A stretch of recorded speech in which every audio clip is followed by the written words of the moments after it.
नमस्कार। आप सुन रहे हैं साहित्य तक और मैं हूं सारिका पंकज। कालजयी कहानियों के सेगमेंट में आप सबके लिए आज लेकर आई हूं कहानी धूप का टुकड़ा, जिसे लिखा है निर्मल वर्मा ने। क्या मैं इस बेंच पर बैठ सकती हूँ? नहीं नहीं, आप उठिए नहीं, मेरे लिए तो ये कोना ही काफी होगा। आप शायद हैरान होंगे कि मैं दूसरी बेंच पर क्यों नहीं चली जाती।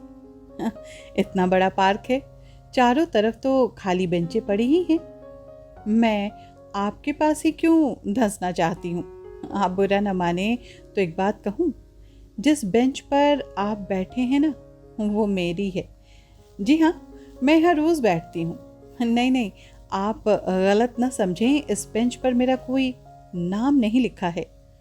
भला म्यूनसिपैलिटी के बेंचों पर नाम कैसा, लोग आते हैं, घड़ी दो घड़ी बैठते हैं और फिर चले जाते हैं।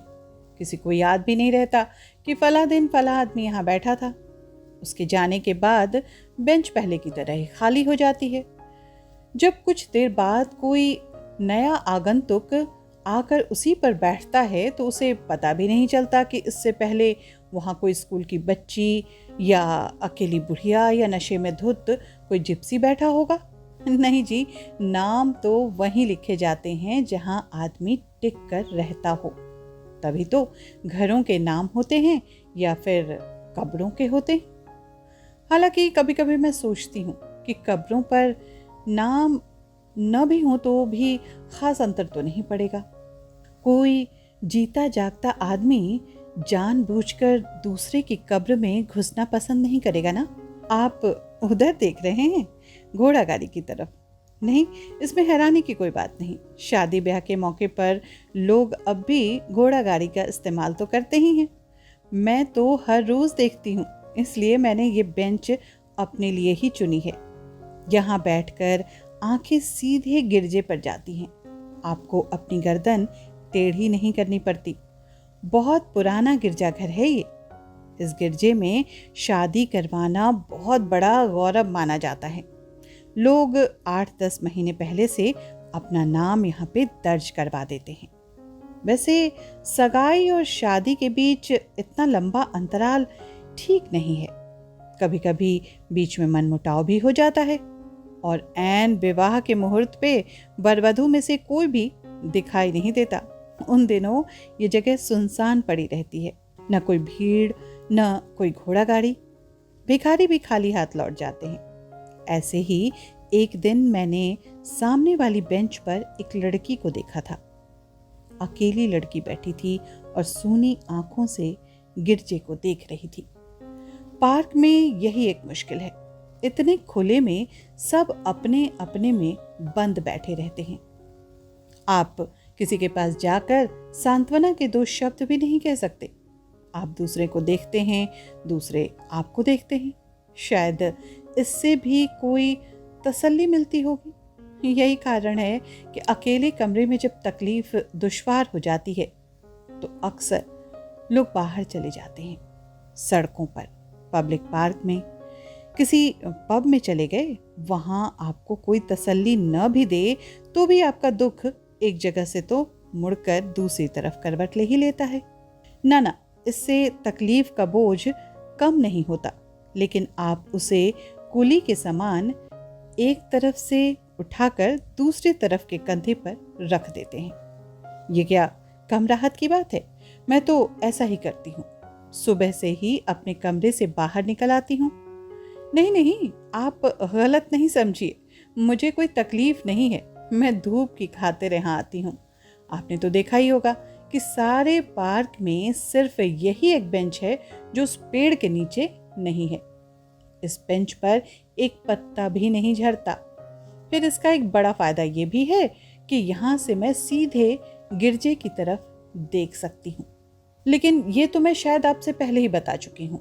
आप सचमुच सौभाग्यशाली हैं। पहले दिन यहाँ आए और सामने घोड़ा गाड़ी।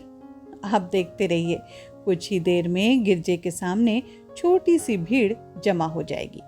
उनमें से ज्यादातर लोग ऐसे होते हैं जो न वर को जानते हैं न वधू को, लेकिन एक झलक पाने के लिए घंटों बाहर खड़े रहते हैं।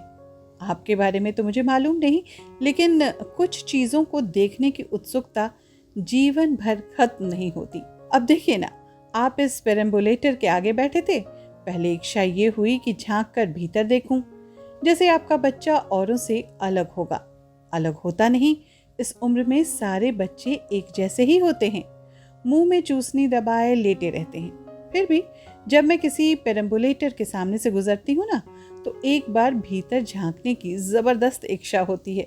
मुझे ये सोचकर काफी हैरानी होती है कि जो चीजें हमेशा एक जैसी ही रहती हैं, उनसे उबने की बजाय आदमी सबसे ज्यादा उन्हीं को देखना चाहता है। जैसे प्रैम में लेटे हुए बच्चे, या फिर नवविवाहित जोड़े को ही ले लें, उसकी घोड़ा गाड़ी में बैठने को ले लें, या फिर और कुछ नहीं तो मुर्दों की अर्थी। आपने तो देखा होगा, ऐसी चीजों के इर्द गिर्द हमेशा भीड़ जमा हो जाती है। अपना बस हो या न हो, पांव खुद ब खुद उनके पास खींचे चले जाते हैं। मुझे तो कभी कभी ये सोचकर बड़ा अचरज होता है कि जो चीजें हमें अपनी जिंदगी को पकड़ने में मदद देती हैं, वो चीजें हमारी पकड़ के बाहर हैं। हम न उनके बारे में कुछ सोच सकते हैं, न किसी दूसरे को बता सकते हैं। मैं आपसे पूछती हूँ, क्या आप अपनी जन्म की घड़ी के बारे में कुछ याद कर सकते हैं? या अपनी मौत के बारे में किसी को कुछ बता सकते हैं क्या? या अपने विवाह के अनुभव को हू बहू अपने भीतर दोहरा पाएंगे? आप हंस रहे हैं ना? नहीं नहीं, मेरा मतलब कुछ और था। कौन ऐसा आदमी होगा जो अपने विवाह के अनुभव को याद नहीं कर सकता? मैंने तो सुना है कि कुछ ऐसे देश हैं जहां जब तक लोग नशे में धुत नहीं हो जाते, तब तक विवाह करने का फैसला नहीं लेते हैं, और बाद में उसके बारे में उन्हें कुछ याद ही नहीं रहता। नहीं जी, मेरा मतलब ऐसे अनुभव से नहीं था। मेरा मतलब था, क्या आप उस क्षण को याद कर सकते हैं जब आप यकाएक एक फैसला कर लेते हैं कि आप अलग न रहकर किसी दूसरे के साथ रहेंगे, जिंदगी भर साथ? मेरा मतलब है कि क्या आप सही सही उस बिंदु पर उंगली रख सकेंगे जब आप अपने भीतर के अकेलेपन को थोड़ा सा सरकाकर किसी दूसरे को वहां आने देते हैं? जी हाँ, उसी तरह जैसे कुछ देर पहले आपने थोड़ा सा सरक कर मुझे बेंच पर आने दिया था, और अब मैं आपसे ऐसी बातें कर रही हूँ मानो आपको बरसों से जानती हूँ। लीजिए, अब 2-4 सिपाही भी गिरजे के सामने खड़े हो गए। अब अगर इसी तरह भीड़ जमा होती गई तो आने जाने का रास्ता भी रुक जाएगा। आज तो फिर भी धूप निकली है, लेकिन सर्दियों के दिनों में भी लोग ठिठुरते हुए खड़े रहते हैं। मैं तो बरसों से ये देखती आ रही। कभी कभी तो ये भ्रम होता है कि 15 साल पहले मेरे विवाह के मौके पर जो लोग जमा हुए थे, आज भी वही लोग खड़े हैं वहां, वही घोड़ा गाड़ी, वही इधर उधर घूमते हुए सिपाही, जैसे इस दौरान कुछ भी नहीं बदला है। जी हाँ, मेरा विवाह भी इसी गिरजे घर में हुआ था, लेकिन ये मुद्दतों पहले की बात है। तब सड़क इतनी चौड़ी तो नहीं थी, घोड़ा गाड़ी सीधे गिरजे के दरवाजे पर आकर ठहर सके। हमें उसे गली के पिछवाड़े रोक देना पड़ा था, और मैं अपने पिता के साथ पैदल चलकर यहाँ तक आई थी। सड़क के दोनों तरफ लोग खड़े थे, और मेरा दिल जो है वो धुक धुक धुक धुक कर रहा था। कहीं सबके सामने मेरा पाँव न फिसल पड़े। पता नहीं वो लोग अब कहाँ होंगे जो उस रोज भीड़ में खड़े होकर मुझे देख रहे थे। आप क्या सोचते हैं, अगर उनमें से कोई आज मुझे देखेगा तो क्या पहचान सकेगा कि बेंच पर बैठी ये अकेली औरत वही लड़की है जो उस दिन सफेद पोशाक में 15 साल पहले गिरजे की तरफ जा रही थी? सच बताइए, क्या पहचान सकेंगे वो लोग? आदमियों की तो बात मैं नहीं जानती, लेकिन मुझे लगता है कि वो घोड़ा मुझे जरूर पहचान लेगा जो उस दिन हमें खींच कर लाया था। जी हाँ, घोड़ों को देखकर मैं हमेशा हैरान रह जाती हूँ। कभी आपने उनकी आंखों में झांक कर देखा है? लगता है जैसे वो किसी बहुत ही आत्मीय चीज से अलग हो गए हों, लेकिन अभी तक अपने अलगाव के आदी नहीं हो सके हैं। इसीलिए तो वो आदमियों की दुनिया में सबसे अधिक उदास रहते हैं। किसी चीज का आदी न हो पाना, इससे बड़ा और कोई दुर्भाग्य नहीं। वो लोग जो आखिर तक आदी नहीं हो पाते, या तो घोड़ों की तरह उदासीन हो जाते हैं, या मेरी तरह धूप के एक टुकड़े की खोज में एक बेंच से दूसरे बेंच का चक्कर लगाते रहते हैं। क्या कहा आपने? नहीं नहीं, आपने शायद मुझे गलत समझ लिया। मेरे कोई बच्चा नहीं, ये मेरा सौभाग्य है। बच्चा होता तो शायद मैं कभी अलग नहीं हो पाती। आपने देखा होगा, आदमी और औरत में प्यार न भी रहे तो भी बच्चे की खातिर एक दूसरे के साथ जुड़े रहते हैं। मेरे साथ कभी ऐसी रुकावट नहीं रही। इस लिहाज से मैं बहुत सुखी हूँ। अगर सुख का मतलब है कि हम अपने अकेलेपन को खुद चुन सकें, लेकिन चुनना तो एक बात है, आदी हो सकना बिल्कुल दूसरी बात।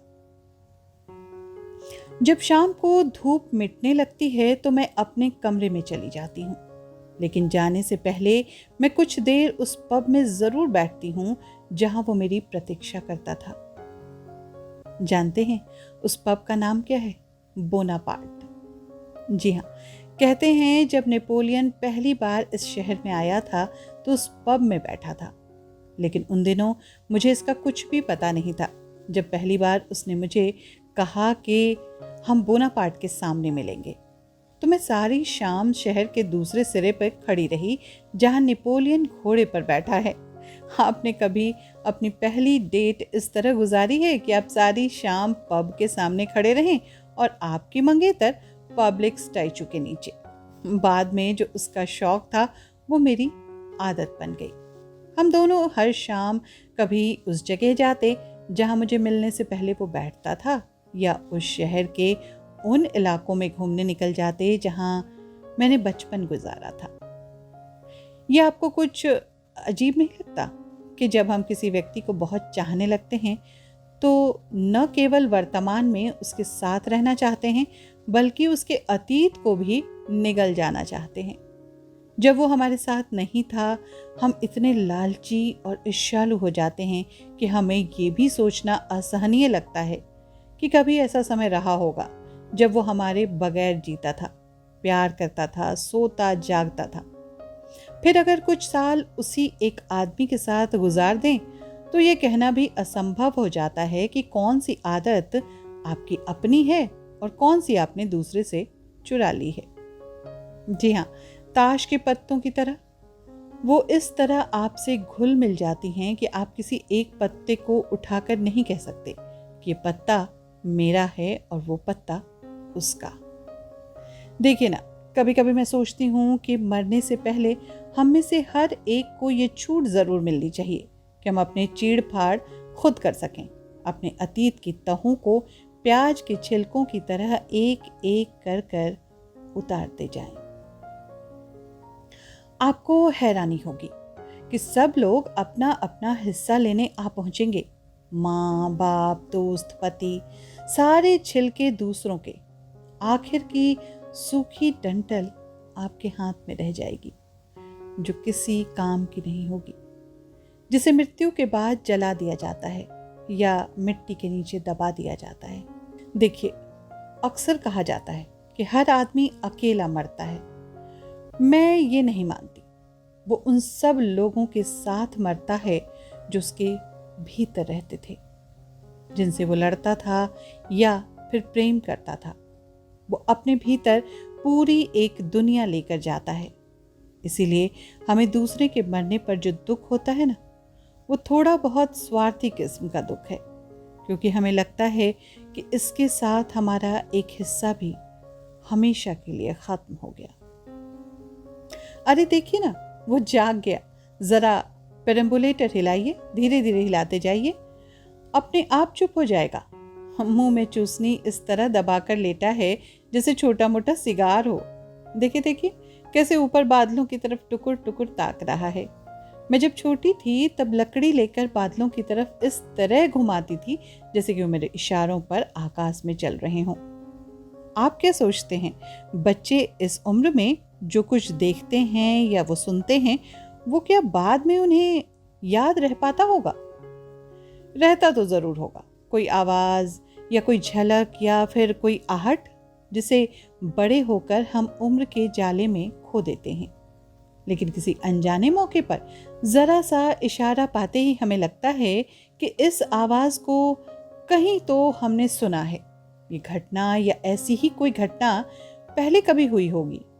और फिर उसके साथ साथ बहुत सी चीजें अपने आप खुलने लगती हैं जो हमारे भीतर अरसे से जमा थी, लेकिन रोजमर्रा की दौड़ धूप में जिनकी तरफ हमारा ध्यान जाता ही नहीं, लेकिन वो वहां हैं, घात लगाए कोने में खड़ी रहती हैं मौके की तलाश में।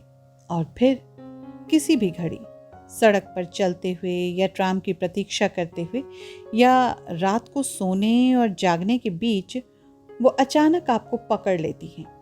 और तब आप कितना ही हाथ पांव क्यों न मार लें, कितना ही क्यों न छटपटाएं, वो आपको छोड़ती नहीं। मेरे साथ एक रात ऐसा ही हुआ था। हम दोनों सो रहे थे और तब मुझे एक अजीब सा खटका सुनाई दिया, बिल्कुल वैसे ही जैसे बचपन में मैं अपने अकेले कमरे में हड़बड़ा कर जाग उठती थी और सहसा ये भ्रम होता था कि दूसरे कमरे में माँ और बाबू नहीं हैं और मुझे लगता था कि अब मैं उन्हें कभी नहीं देख सकूंगी। और तब मैं चीखने लगती थी। लेकिन उस रात मैं चीखी चिल्लाई नहीं थी। मैं बिस्तर से उठकर देहरी तक आई, दरवाजा खोलकर बाहर झांका, बाहर कोई नहीं था। वापस लौटकर उसकी तरफ देखा, वो दीवार की तरफ मुंह मोड़कर सो रहा था, जैसे वो हर रात सोता था।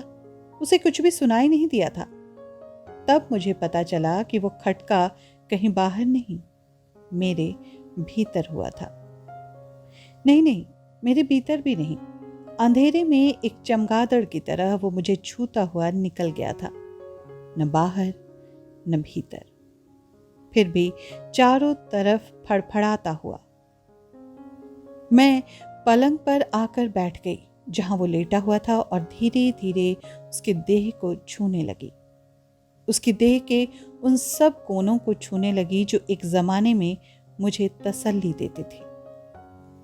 मुझे ये अजीब सा लगा कि मैं उसे छू रही हूं और मेरे हाथ खाली के खाली वापस लौट आते हैं। बरसों पहले की गूंज जो उसके अंगों से निकलकर मेरी आत्मा में बस जाती थी, अब कहीं नहीं थी।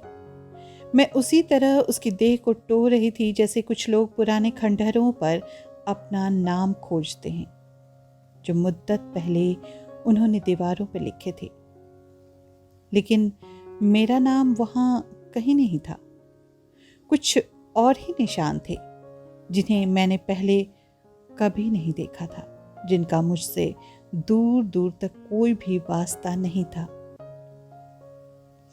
मैं रात भर उसके सिरहाने बैठी रही और मेरे हाथ मुर्दा होकर उसकी देह पर पड़े रहे।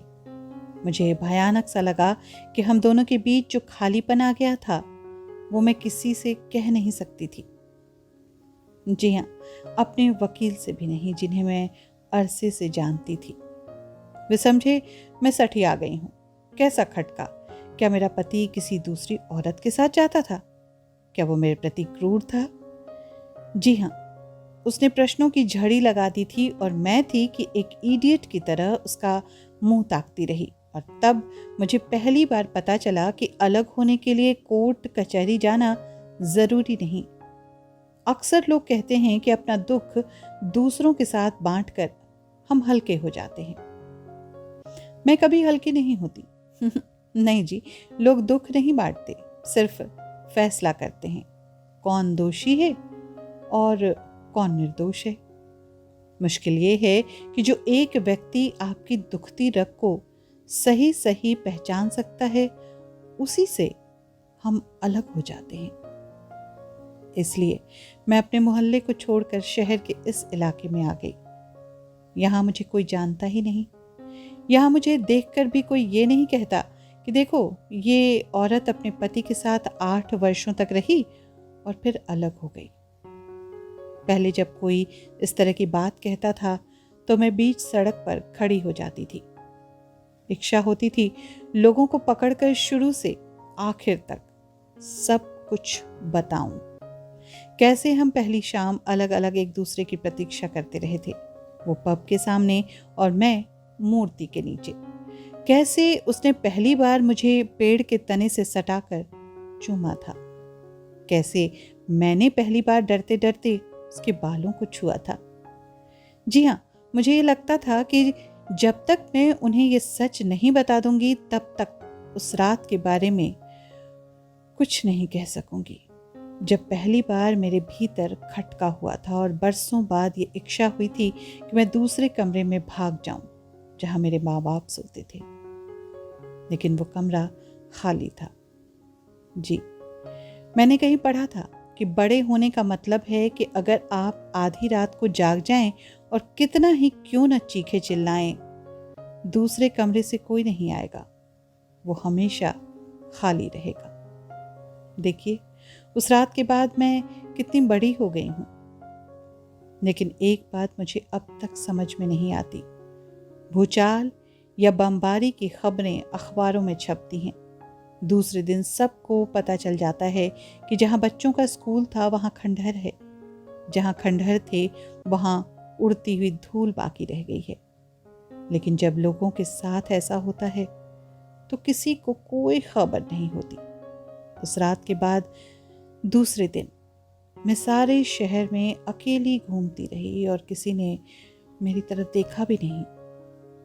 जब मैं पहली बार इस पार्क में आई थी ना, इसी बेंच पर बैठी थी जिस पर अभी आप बैठे हैं। और जी हाँ, उस दिन मुझे बहुत आश्चर्य हुआ था कि मैं उसी गिरजे के सामने बैठी हूँ जहां मेरा विवाह हुआ था।